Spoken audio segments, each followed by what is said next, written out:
আজকে শুরুর মতো করতেছি। আজকে খুবই ইন্টারেস্ট একটা ভিডিও চলতেছে। এটা হলো বাবল টি আর রাস্তা দিয়ে হাঁটতেছি। আজকে প্ল্যানিং হলো দই।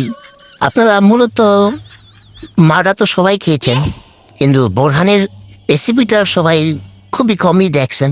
বাট আজকে আমরা বোরহানের যে রেসিপির যে প্রসেস কিভাবে করতে হয় সেটা আপনাদের দেখাবো। তো প্রথমত বোরহানের মেন দইটা নিয়ে যাচ্ছি, টক দই।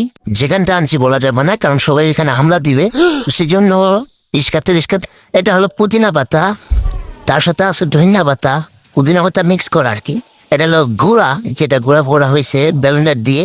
এটা হলো ধনিয়া পাতা আর পুদিনা পাতা মিক্স করা, এই যে ব্লেন্ডার করতেছে।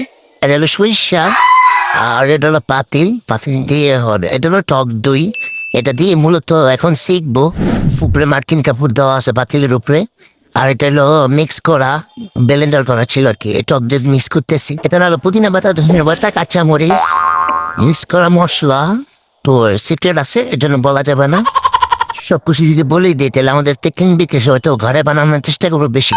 এটা দেখানোর মন কারণ হলো যে আমরা যে কাজগুলো করি সেটা পিওর ভাবে কোনো মেডিসিন ইউজ করি না। আর এটা হলো আমি বোতলে ভরতেছি। ভাবতে পারেন যে আমার হাতের থেকে পাতিলে ভরতেছে, এমন কিছু না।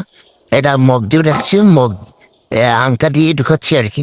বাট এখানে কোনো হাতের স্পর্শই নাই, সবই হলো বোতলে আর হলো মগের উপরে। মুখটাও লাগাচ্ছি এটা অন্যভাবে। বোরানটা পুরোপুরি কমপ্লিট হয়ে গেছে। এই যে বোরানির অলরেডি আমার বোতল করা হয়ে গেছে। এখন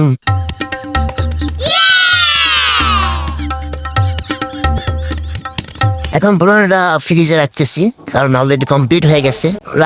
ফ্রিজে না রাখলে কিন্তু আপনার বোরানিটা একটু অন্যরকম হয়ে যায়। বোরানি রেডি হওয়ার পরে ব্যবসাতে চলে আসলাম, দোকানটাতে লাগাইছি, সব বোরানি গুছায় রাখলাম। তো এরকম ভিডিও দেখার জন্য অবশ্যই